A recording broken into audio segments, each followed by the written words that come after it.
How important are videos? I mean, they've been important to your career, but are you really involved with it nowadays, or are you? No, it's not as important. More like a means to an end, that you have to do it. Yeah, well, I don't have to, but I do them when I see the need. But you know, I'm a performer by nature, so I really get off on the interaction with people in a big stadium type atmosphere. Right, that's another question I had, is that because seeing both sides that are equally successful, being the live part and the studio part, is there one that you prefer? No, no, they're so different, and the studio is so personal, and again, the stadium situation is right, it's about completely interaction. different. Right. Okay. Another question I had is that in the past you've had a lot of songs of yours coming up in the charts, like that other people covered, like the Bangles and Sinead O'Connor, but we haven't seen any of that lately. Is that something you decided you don't want to do anymore? Or? Well, I've been out of the industry for a while now. The music industry per se that everybody's used to, you know, the videos and the pop bands and all that kind of stuff. I've just been laying back and revamping my life and learning, so you might see some more of that in the future. How about the cover? Because obviously if you don't give them new tunes, people tend to cover your material. What do you think of that? Like Genuine and I think Tom Jones and people like that. Well, I was just hanging out with Tom recently, and we talked a little bit about that. It's kind of a touchy subject. Right, you don't have to say if you like it or not, but just how do you feel? Well, it's a different version of something that is already complete and perfect in my eyes. So it's like, you know, taking your kid and putting him in some new clothes and saying you can go back home now. And I don't know, it's different. Right. Okay. And what about contemporary artists? What kind of music do you listen to when you? I mean, do you listen to music all the time, or is it just something? Is there kind of a record that you come home to and you say, "Now this is what I'm going to listen to," or would that music be not contemporary? Yeah, it's probably not contemporary stuff I listen to. I like a lot of Larry Graham and the classics. That's a coincidence. Yeah, Miles and Carlos Santana, and people like that. Back to the issue of people covering your music, though. The record company has a law that they've written and come up with called a compulsory license.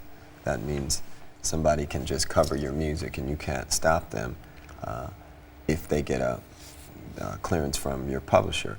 Well, the publisher doesn't write the song, so the way that they make money is to get your music covered. So when all these people start popping up singing my songs, I'm not the one approving these. So I don't have any say-so over what that is. Okay. That's a problem.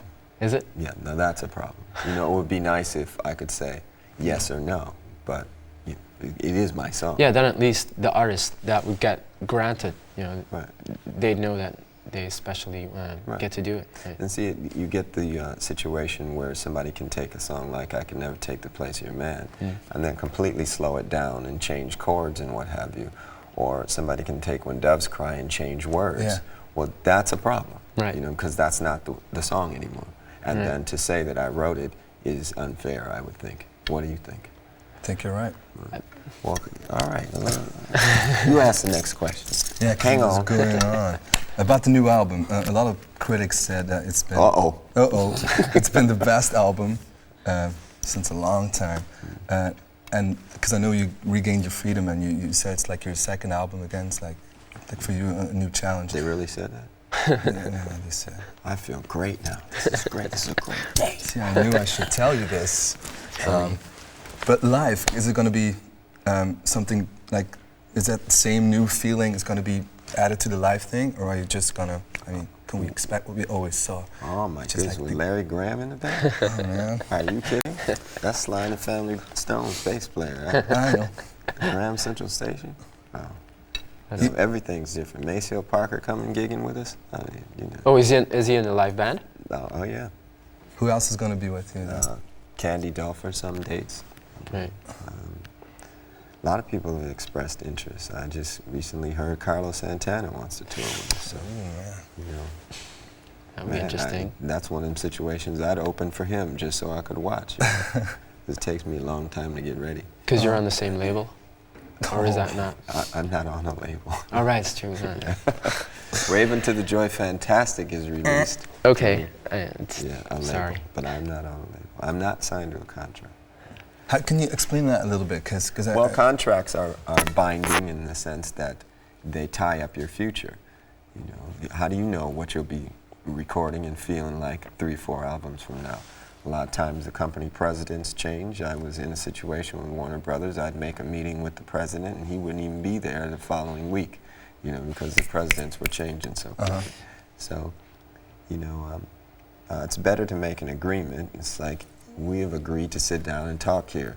We didn't say we're going to talk and do interviews every year for 7 years, right? No. Exactly. Okay.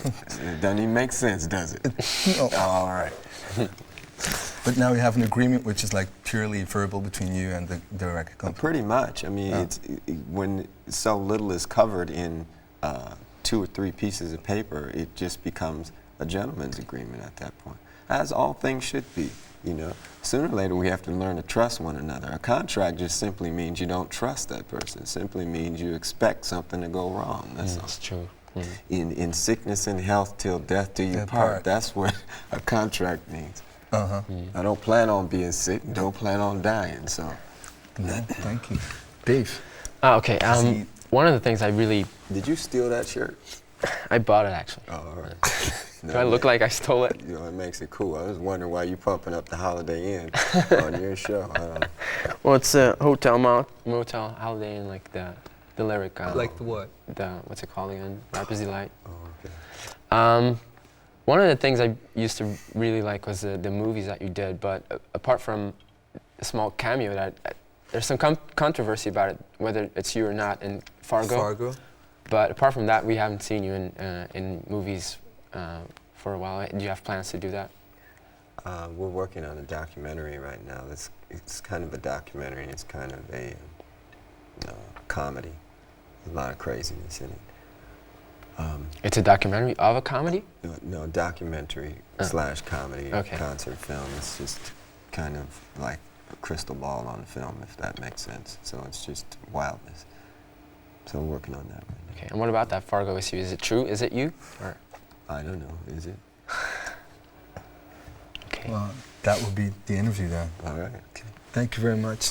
Thank you.